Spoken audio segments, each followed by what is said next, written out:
views and opinions expressed in this program are those of the participants and do not necessarily reflect the views of BronxNet or the program underwriters. Welcome to today's verdict. I'm your host and trial attorney, David Lesh. We have a very diverse show today, starting out with Chivona Newsome from the Black Lives Matter. She's the founder of the Black Lives Matter movement in Greater New York. We also have Udai Tambar. He's the CEO of the New York Junior, it used to be New York Junior Tennis League. I understand it's the New York Junior Tennis and Learning. And finally, we have Christina Brandt-Young. She's the supervising attorney with the Disability Rights Advocates. So much coming up. Stay tuned. Today's verdict starts right now.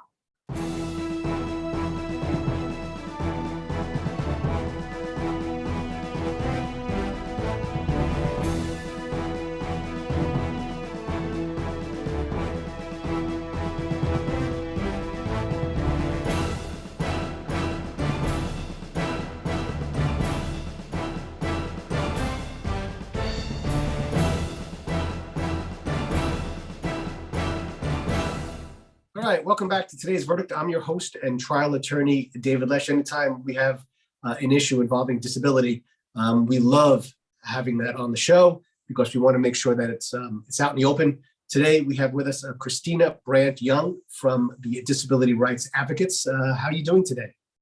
I'm well, thank you, David, and thanks so much for having us on. Oh, it's a pleasure. Why don't you tell us a little bit about your organization before we get into the actual issue that we're here to discuss today?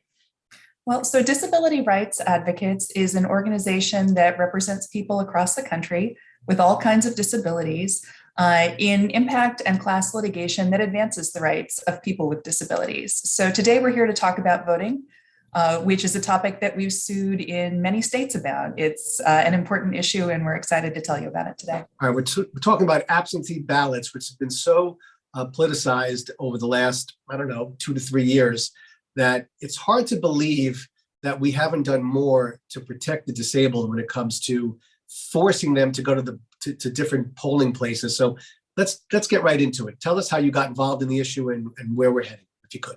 Disability Rights Advocates has been involved in many suits involving many facets of voting for people with disabilities.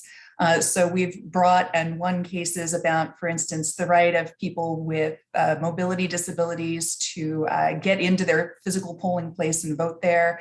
We've brought cases about the right of people to have a voting machine that will read the ballot out to them, for instance, if they can't read it in person. And one issue that has been on our radar for a while is the issue of absentee ballots and how they're not accessible to people with print disabilities. A print disability is just a disability that prevents you either from reading or filling out a paper ballot. And that could be that you have a dexterity disability, so you can't hold the pen adequately, or a learning disability that prevents you from reading it.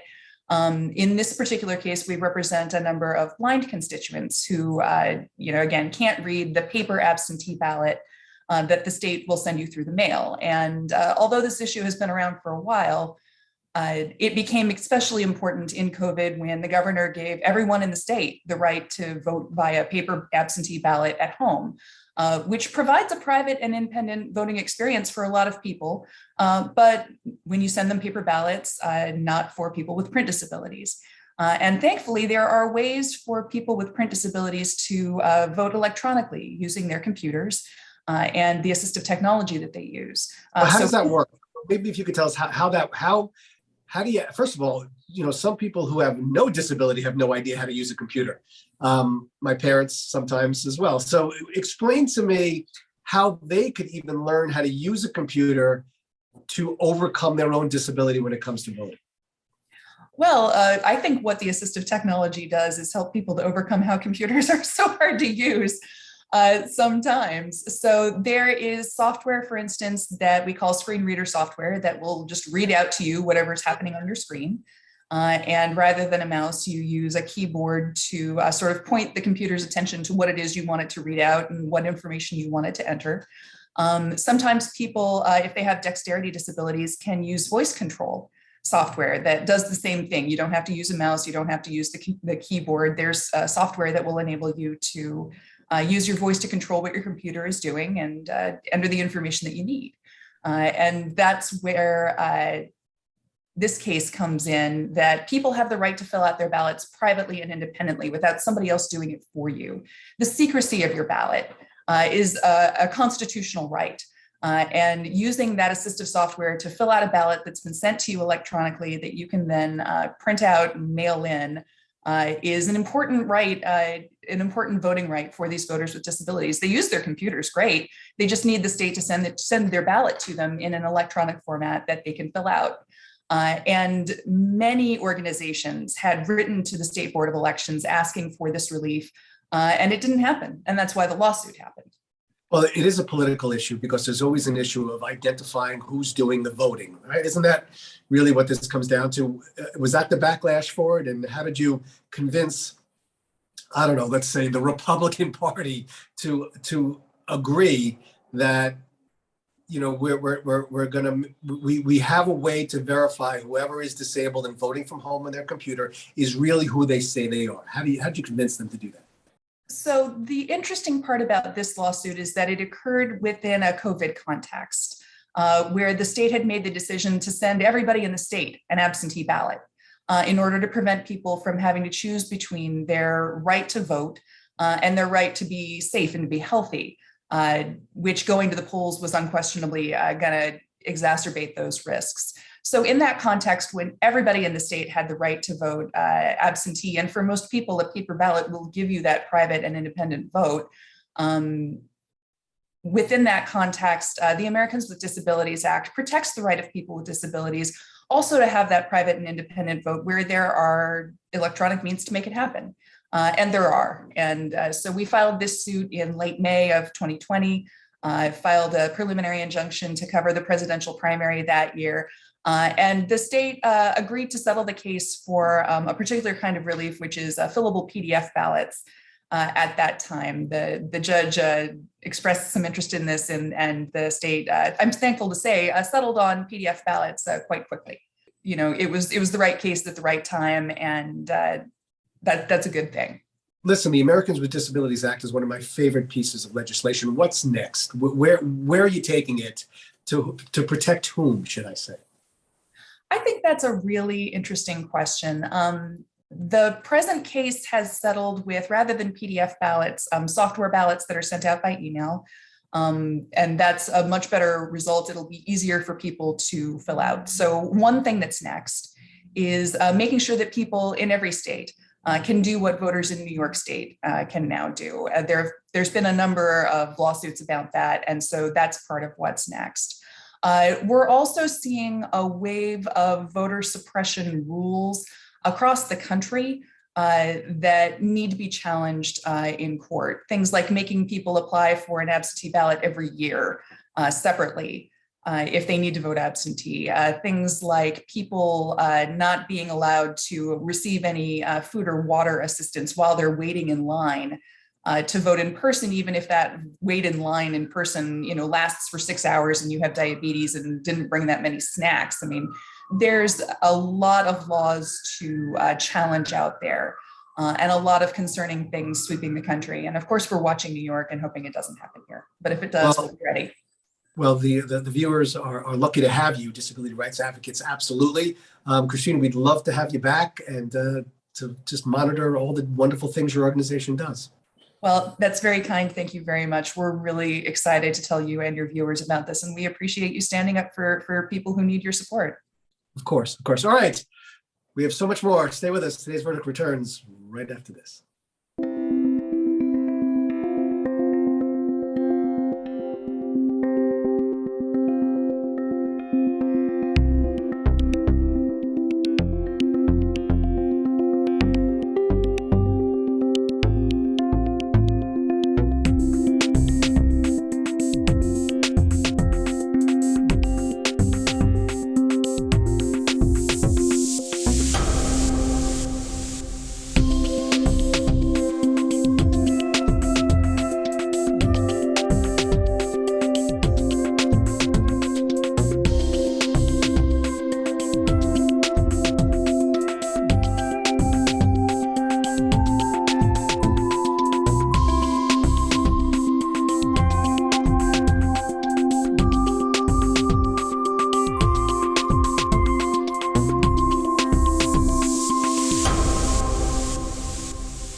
welcome back to today's verdict. I'm your host and trial attorney, David Lesh. We have with us a special guest, Chivona Newsome, the co-founder of the Black Lives Matter Greater New York. Chivona, how are you doing today? Thank you for having me. I love Bronxnet. It's always an honor to be on. And we're so happy to have you. That our viewers were excited when they found out that you were coming on. You're here to talk about the Emmett Till Anti-lynching Act of 2022. Let's start off with, who was Emmett Till? Emmett Till was a young man visiting his family. And as we've seen throughout the history of America, a judge and a jury is not needed. This justice system was not created for Black folks. And we actually saw the Emmett Till's accuser, the woman who led to his murder, on her deathbed said that she had made a mistake, that it never really happened. And just so people know, Congress had actually tried to pass the anti-lynching bill over 200 times. So it's a very dark and huge stain on the fiber of America. But as we know, lynching still continues to present day. What lynching was used for, because it only happened about 4,000 times on record, but it was an absolute fear tactic. Can you imagine the horror of people standing around watching someone with a noose around their neck hang from a tree? And that's not the only atrocities. Like, people were dismembered, they were burnt. It was one of the most horrific and grueling ways that people could be killed. Were you there at the time that it was signed into law? Were you present there when President Biden signed the legislation? Were you there? I feel that the signing of the anti-lynching bill, it was a first step in the right direction. Now, I hate to sound jaded and a little cynical. We are usually pacified by, I mean Black folk, we're usually pacified by tokenism. Yes, this bill was important for the families of those slain who were murdered by lynching, but we need concrete forms of justice. I hope that this is a very big first step, especially in the wake of George Floyd's murder, that we push towards some real concrete. I would have really loved if Congress would have came together and passed the George Floyd bill, which was stalled back in Congress in September. That bill had some real meat. It had some real teeth. And maybe because I have a little bit of experience in dealing with the Department of Justice, as we were fighting for civil rights charges in the murder of Eric Gardner, I like to refer to it as the Department of No Justice. So for someone like me who understands policy and understands the laws, it was symbolic, but we need real prevention to stop anti-Blackness. We need resources and funding, as we've seen with the Stop Asian Hate, as we've seen with giving money to refugees from overseas. We need something with a little more teeth. I'm happy for it. It's a huge accomplishment. I hope it's a great first step, but we need concrete legislation that does real things. What is preventing legislation like the George Floyd and that type of bill? What's preventing that from getting passed? What do you think? I'm gonna let your viewers in on a little secret, right? I ran for Congress. How it works down in Washington, you see the fight we're currently having up in Albany City Council. What's stopping people right now is re-election. The midterms are right around the corner. We're in the midst of them. You'll notice that most of the legislation that gets passed from HBCUs or laws that affect Black folk, they usually pass if there's not some great tragedy where politicians have to respond. It usually happens during the general election. That's why it was so important that Black Lives Matter Greater New York start Black Lives Caucus. That's our political arm. We were the first to endorse America's favorite, AOC, and we actually put forth about 9 folks into this year's city council. So we understand that nothing happens for marginalized people without legislation, and we no longer wanted to wait for the general election for our legislation to be passed. What did you learn from your run for Congress? I know you didn't win the seat, but what did you learn from that experience? Running for office, as much Black as I give politicians, I'm always at the mayor or President Biden.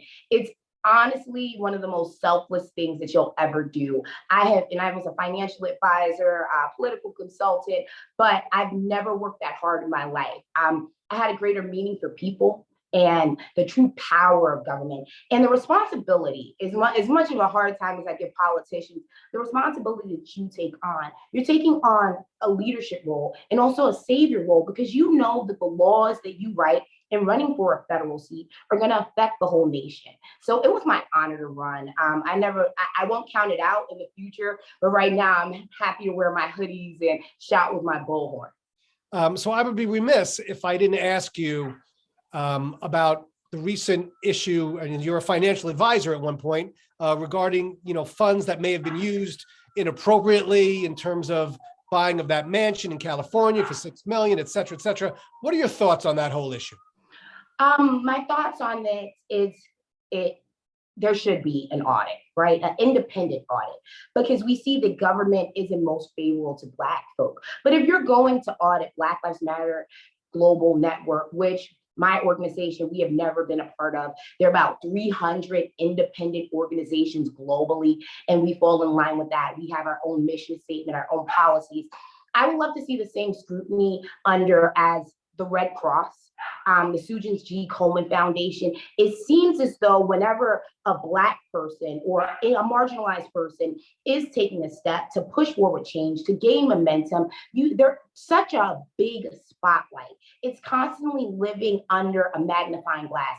I've never had contact with Global. I don't know the founders over there personally, but I hope that everything was up on the up and up. I really do, because I noticed that it's deflating to the Black community. I'm watching social media and people's belief in their trust and the power, because out of everything that happened, Black Lives Matter is more than an organization. It's bigger than me. It's bigger than those women. It's a movement. It's the new civil rights movement. And when the world took to the streets after the murder of George Floyd, we've seen the galvanizing after Trayvon Martin, after Eric Gardner. We can't lose that source of power if a group of individuals may or may not have done something inappropriate. I just hope that people don't lose their faith in human rights, because Black people's rights are human rights in the fight for social justice.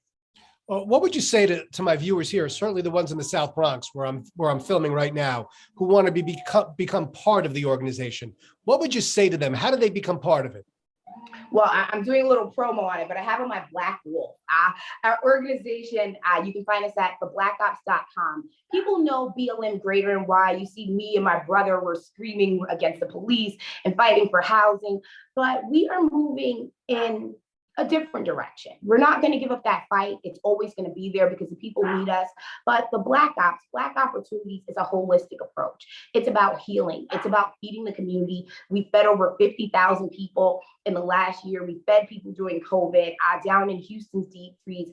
We're constantly giving back in the Bronx. We understand that if government wanted to help us, if they wanted to change the current circumstances of Black folks, it would have happened hundreds of years ago. So it's about accountability in the Black community. It's about community policing, meaning taking responsibility of your community.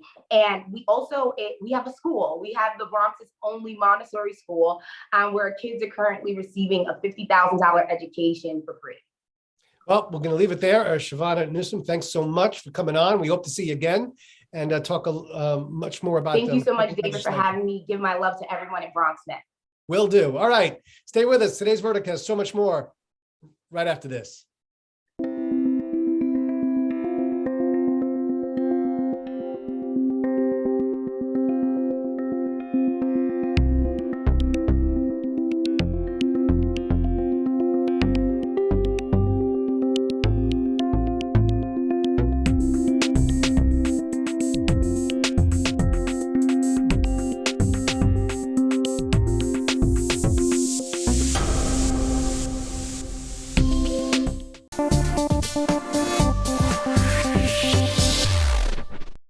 All right, welcome back to today's Verdict. I'm your host and trial attorney, David Lesh. I am beyond excited for our next guest, Udai Tambar. Udai, how are you doing today?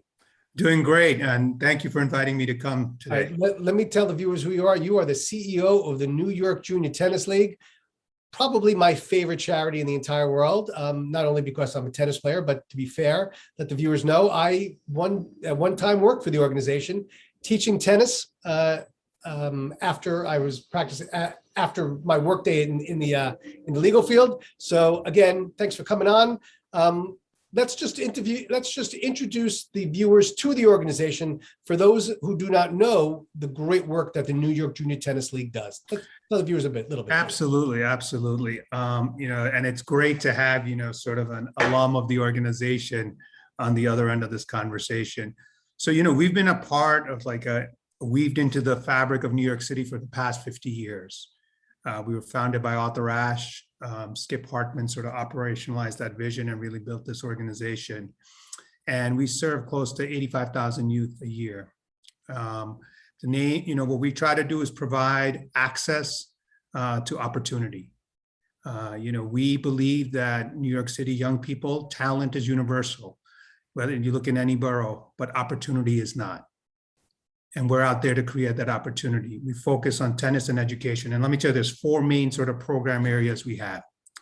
So one is community tennis, which is sort of the historical one, which I think, David, you sort of taught in, where we're in schoolyards and in sort of could be in school gyms and parks. And that runs year round. And we do it in every corner, all 5 boroughs. We have what we call school time tennis, where we train gym teachers how to teach tennis. So that we train them, they get credit, continuing education credit. We give them free rackets and tennis balls to take back to their schools. And then if they need help when they're teaching, we'll go back, visit their schools to provide some hands-on support as well. The third area is what we call ACEs, which is our after-school programs. We're in over 30 different elementary and middle schools throughout New York. And there we provide sort of holistic support, meaning it's not just tennis, it's homework help, it's other activities. And in a way, that's been the evolution of the organization. The last L now is no longer league, it's learning. So it's New York Junior Tennis and Learning, because the focus is on tennis and education. So the fourth area is what we have in the Bronx, which might interest many of your viewers, is the Carrie Lead Center. The Carrie Lead Center is in Crotona Park, where we provide sort of commercial programs and a lot of community programs as well. And we're sort of connected to the community. I mean, it's in the South Bronx, the poorest congressional district in the country. And, we support the community however we can. We have like Lewis and Clark, which is a District 75 school, comes there with their students. We do adaptive tennis for their students.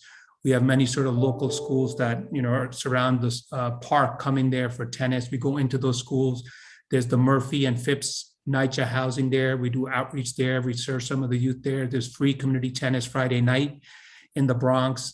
And that's also the home of the Mayor's Cup, which is, we actually renamed, it's the Mayor Dinkins Cup. Mayor Dinkins was a longtime board member, over 30 years, first Black mayor of New York City. And, very involved in I would say the league, because at his time it was the league and, tennis and learning. And in his memory, we've renamed the Mayor's Cup, the Mayor Dinkins Cup. And that's happening at the end of May this year as well. The largest scholastic tournament in the country for private, parochial, and public schools. I'm filming right now from my office, which is in the South Bronx, which is across the street from the courthouse here. And I've played at the Carrie Leeds Tennis Center more than a few times, and I love it. How do you get the word out? Just to the local community, just say here in the South Bronx, how do you get, other than like a show like this where we're letting the viewers know, how do you get them to know that they can be a part of what's going on at the Carrie Lead Center? How do you do that from a grassroots point of view? Yeah, we work very closely with the community board. Rita, I forgot her last name, who's on the community board there. We, work closely with her trying to get the word out. Just a couple of weeks ago, we hosted the schools in Community School District 9, which is to host all the principals from that district to tell them about the Carrie Lead Center and doing that. And, what we do is we sort of more grassroots. We have our tennis pros go out to the local, like I said, NYCHA and Murphy houses. They're physically going to these places and doing outreach, street outreach. Because the New York Junior Tennis Learning now, not tennis league. I remember it as learn as league, because that's when I was teaching there.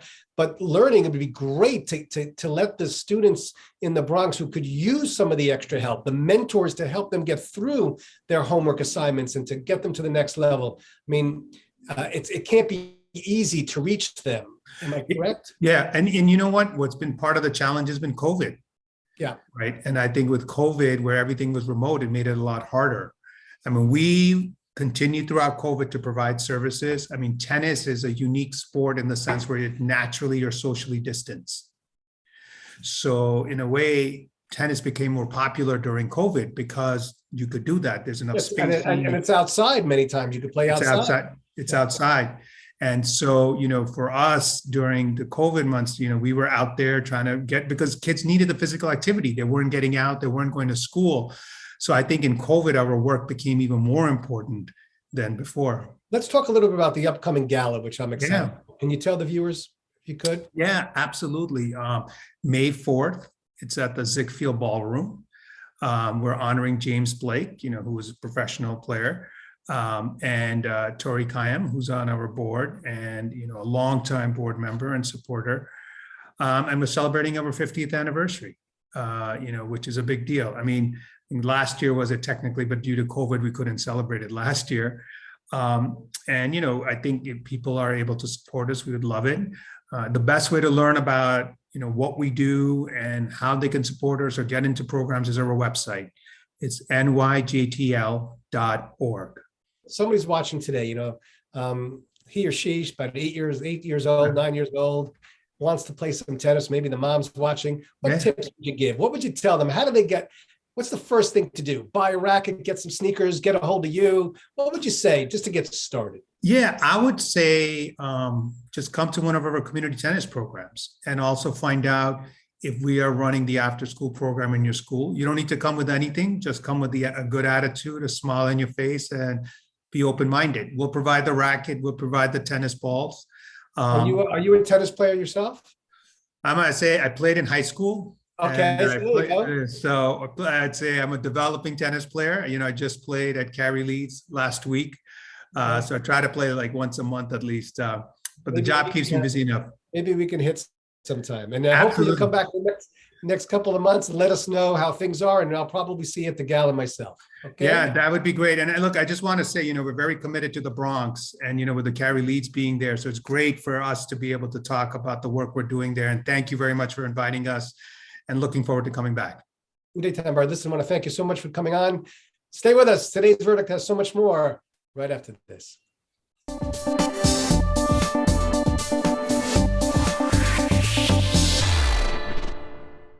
Okay, that's all we have for today. I'd like to thank our three guests for joining us, and of course you, the viewers, for watching. If you have an issue or something you would like to see on a future edition of Today's Verdict, feel free to email me at davidlesh@bronxnet.org. Till the next time, know your issues, reach a verdict. See you in 2 weeks.